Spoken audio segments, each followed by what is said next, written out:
Hey guys, what's growing? It's Heather at Bush Poppy Farm. Today is another busy day on the farm.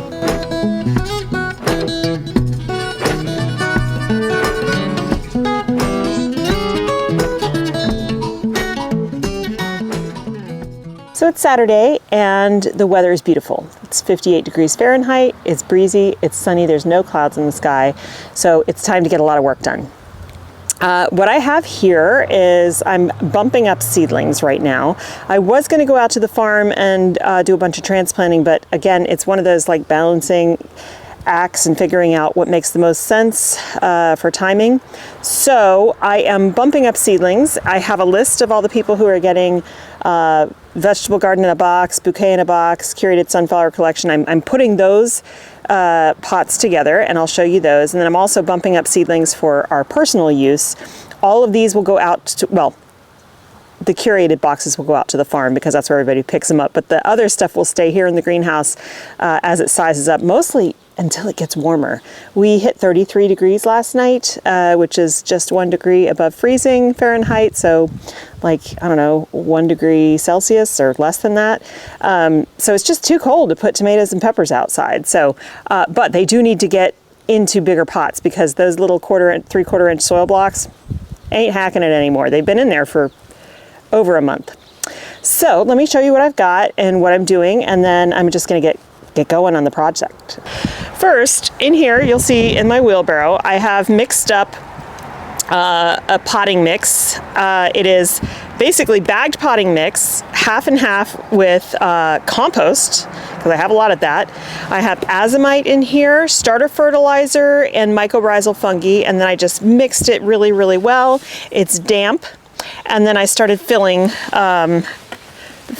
pots. So down there I have 4-inch pots. Those are going to stay at home. They're going to keep all of the vegetables that we're going to plant out in. I'll have way more than that, but that's just what I'm starting with. And those will get reused until they basically fall apart. These are the different pots that I'm using for customers who have ordered either a vegetable garden in a box, or who've ordered vegetable garden in a box, bouquet in a box, or curated sunflower collection. I have 2 different types of pots, and that's only because someone gifted some to me.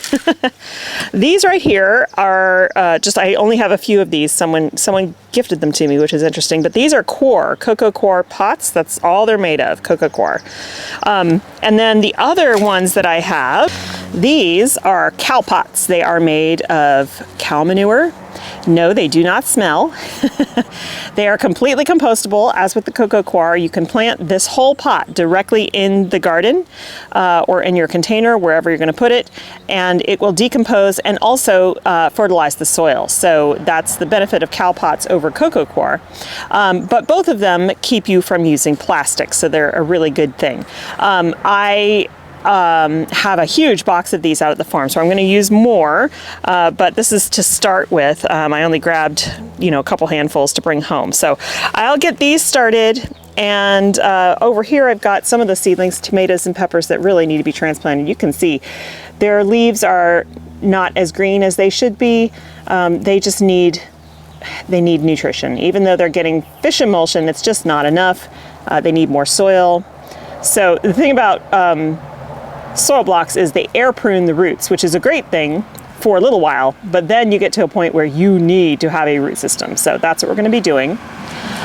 With the tomatoes, we're going to plant them really deep because tomatoes will form roots along the stem. So when you get your tomato plants, or if you've started them from seed, when you transplant them, plant them so deep that it's almost to the level of the first set of leaves.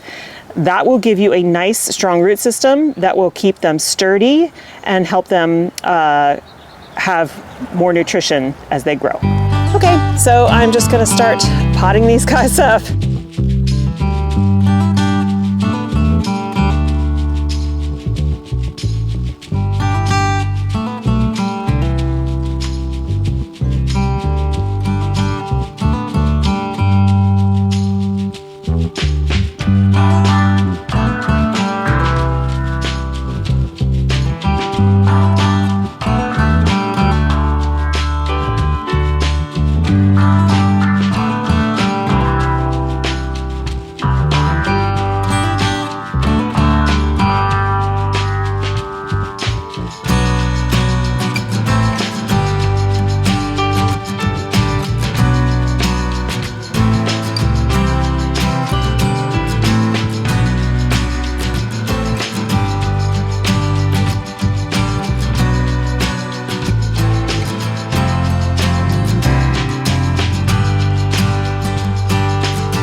So I'm out at the farm right now.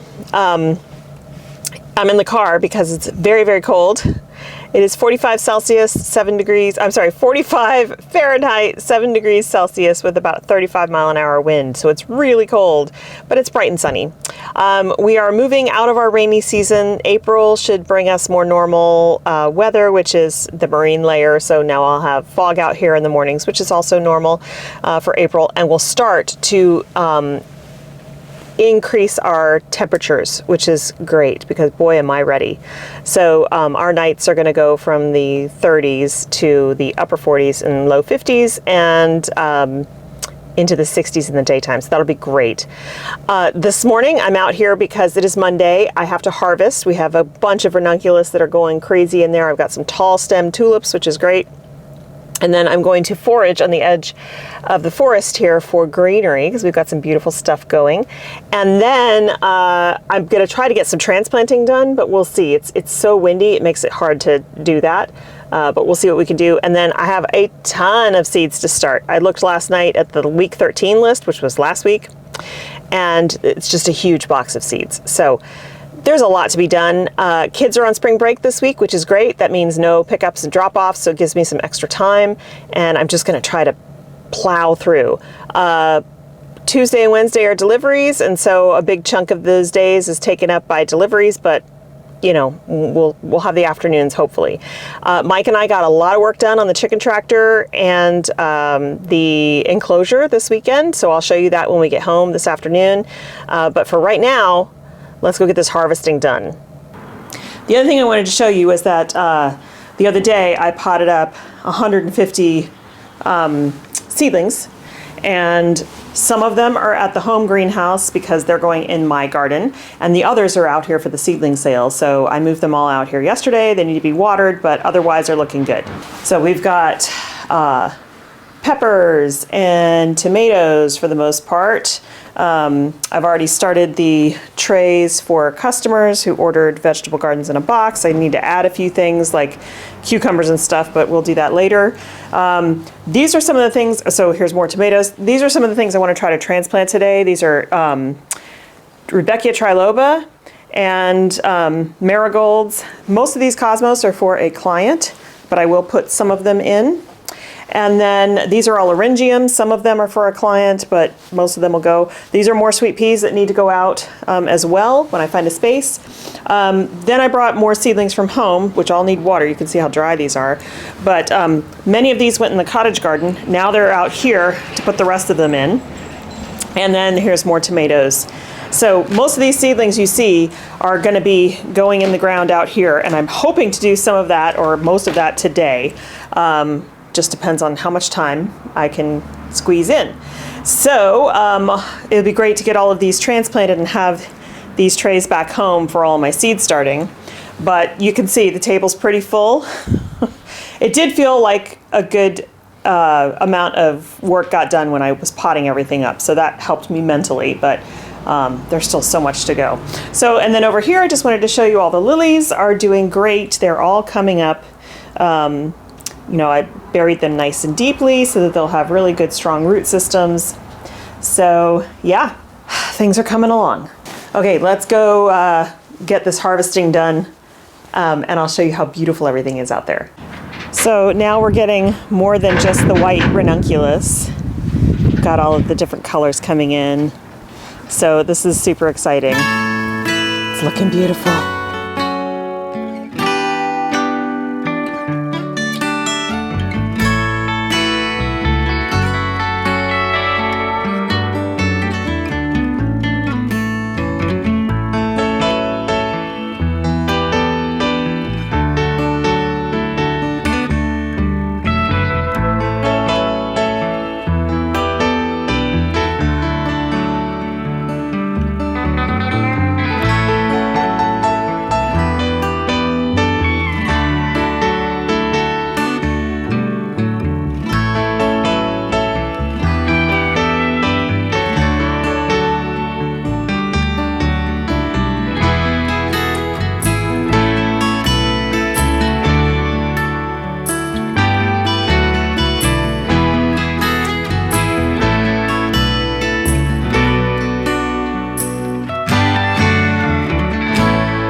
Okay, I'm starving, so I'm gonna go home. But I did get some other stuff done that I didn't get a chance to film. So I think you guys saw this. I weeded all of this, but then I transplanted a bunch of stuff, marigolds and rudbeckia, and hopefully those will start, you know, rooting in soon. This back line here along the fence, I'm going to pile a whole bunch of compost, what's left from my pile, and plant the sweet peas, the leftover sweet peas that haven't already gone in. But I don't have time to do that today. And then over here, I cleared out all of the dead, you know, kind of like browning narcissus to kind of make it look a little bit more tidy. I noticed the ground here is starting to get very dried out. So I was wondering what was going on with that. And I think it's because the batteries on the timer for this zone are dead. So I'm just gonna replace those batteries and then come out and check everything. You can see there's like major calcium deposits. That's because there's so much, this water is so hard. So I may have to end up replacing some of the tubing this year just because it might be all clogged up with calcium and other minerals, but that's okay. The sunflowers down there are still doing really well, even though it's been cold. And the sweet peas are also growing along the fence line. So I came through here and I did transplant a few things. Again, some rudbeckia, some calendula and stuff. Not a whole lot yet, but just starting. I just got too hungry. And then I harvested a whole bunch of narcissus to take back for the bouquets this afternoon. But look at that nepeta. Isn't that so pretty?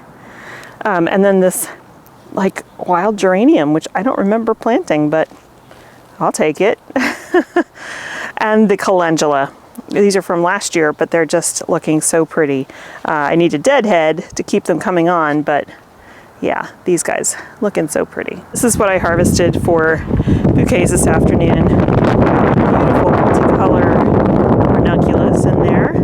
Different colors of narcissus and a bunch of different tulips as well. And then this is acacia. It's a native tree here, a native shrub, feeds the bees. It's mostly done flowering now, so it makes a really nice filler.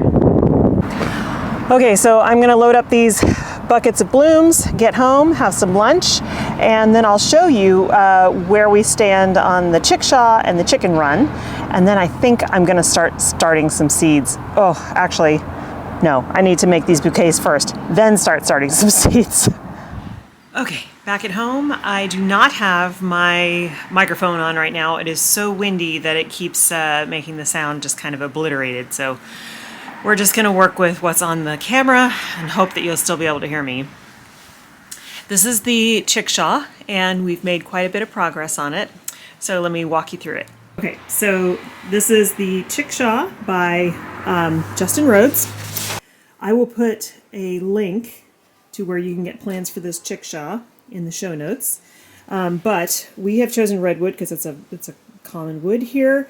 This has a 1-inch mesh on the bottom. This is going to be on wheels. These are the roosts actually here, and it'll be up high off the ground by a couple of feet. The reason there's mesh on the bottom is that this coop is meant to be moved around daily or every other day. All of the chicken droppings fall through this because when they roost overnight is when they do the most. And that falls into my wood chip bedding, which then over time becomes compost. So it's going to have corrugated plastic panels on the sides. There will be this is 1/2-inch mesh. This goes here. I need to put some here and all around this side and that side. And then we're going to put that corrugated plastic around most of the coop. And then we will build there's going to be a roof on it as well. Now here is the where the nesting boxes are going to go. They're actually going to be milk crates with something cut out of them, a half circle cut out of them so they can get in. This is their landing bar. They can hop up here and walk into the nesting boxes. However, if you want to block them from getting into the nesting boxes, this flips up like that. So that's really cool. There's just another angle of that. You can leave that down. And then the roof itself is hinged on the back so that you can lift it up and get in there to do whatever cleaning or anything that you need to do. However, this cage is, this coop is pretty much a self-cleaning system because there's no solid floor on it. All the droppings fall through. We have also finished enclosing the run. All of the all of the welded wire is attached. The gate is on and working. And it has a hinged, a spring hinge on it so that it will close like that. I still need to attach the rest of the hardware cloth. That's dug down over a foot deep. That will go here as well, and then I'll cut off a piece, not to be buried, but to go on the inside of the gate here, just to keep things from reaching in, because raccoons can reach in, grab a chicken's head, pull it out, chew it off. So that hardware cloth will come on the inside of the gate just as protection from that. And then what we're going to do is dig a slot underneath the gate where we can put a piece of wood, a tall piece of probably 1 by 6, so that nothing can dig under there. And when you need to get in and out, you can just take that wood out of the slot. And so over here, same thing as the other side. We have this bit of an apron here from the welded wire, and then I have to dig in and put the hardware cloth behind, again, a foot down. So what I'm going to do now is cut all of these daffodil stems to size and then put them back in that bucket so that they can cure over. In the meantime, I will attach the hardware cloth in the remaining places here, and then by that time the sap should have dried on the ends of these stems, and I can start putting together these bouquets. We have so many ranunculus and tulips and stuff to choose from.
So all of the panels, all the mesh panels are on now.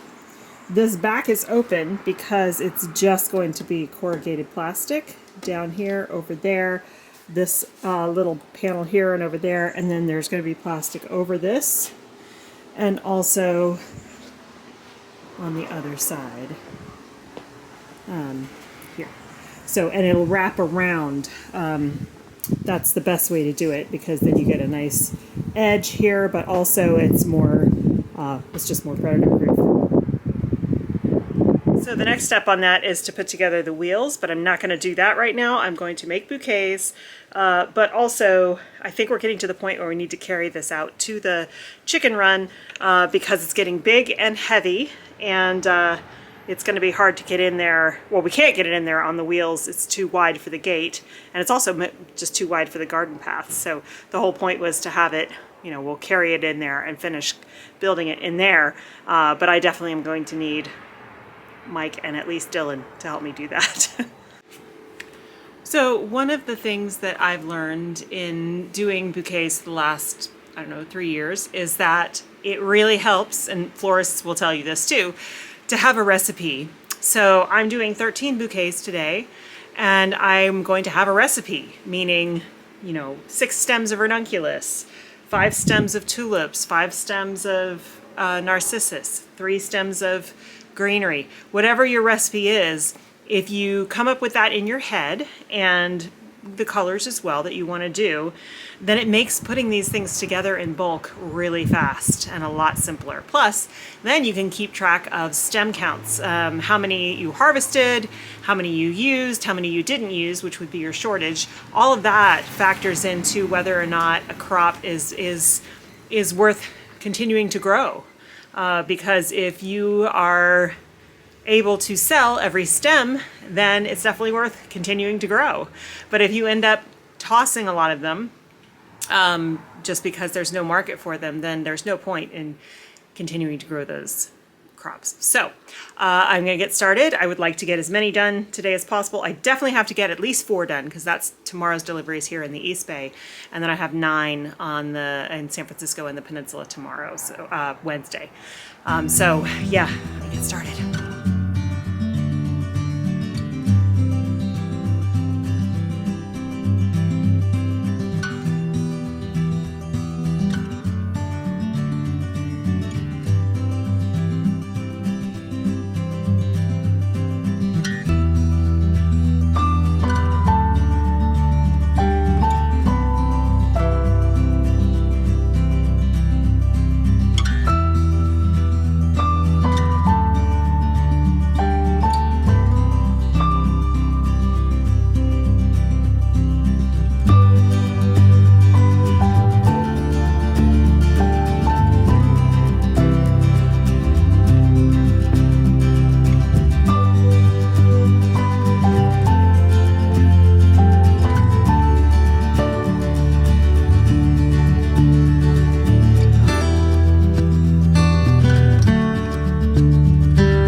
Very colorful this week. I love these with all these multicolored ranunculus. I think they're so pretty. Okay, I've cleaned up my space and my fingers can't take it anymore. You ever get where they're so over dry that it's like all the fingerprint ridges are raised, and so it feels like, I don't know, it gets caught on every fabric. Your fingertips get caught on every fabric. I hate that feeling. It's kind of like having too much chalk on your hands, or like, I don't know. It's just an awful feeling, and that's how my hands feel. So I am going to wrap it up for the day. Thanks so much for hanging out with me today. Tomorrow I'm going to make deliveries in the morning, but there's only 4 of them, and it won't take me more than about 2 hours. So then the rest of the day I'm actually going to focus on starting seeds. Gotta get that going. Then Wednesday, those deliveries take about 5 hours. That's a long day. But I'll still have some time in the afternoon, and then I think I'll either finish up the seed starting, or I'll finish putting the hardware cloth in the chicken coop. So we're getting there, slowly ticking things off the list. Gosh, it feels good, but it also is like, I feel like I'm never gonna get ahead. We'll get there. Again, thank you so much for hanging out with me today. I hope you have a wonderful time in your garden, and I will see you in the next one.